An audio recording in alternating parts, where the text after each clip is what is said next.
Ito yung aming baby, pinapakain ko yan. Pero ang gusto niya dyan kumain sa kaldero.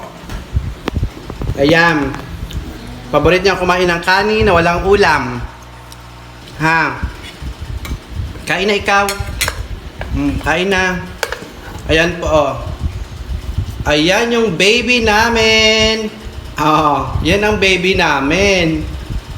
Fight, kain ng kain. Yan ang baby namin. Ay, so kay uring. Opo, mauringon. Itom. Dirty. Opo. 1, 2. Very good. Papa. The best talaga ang baby namin. Wala lang ulam yan. Fight. Sige daw, ubos. Yan ang baby namin. Sarap na?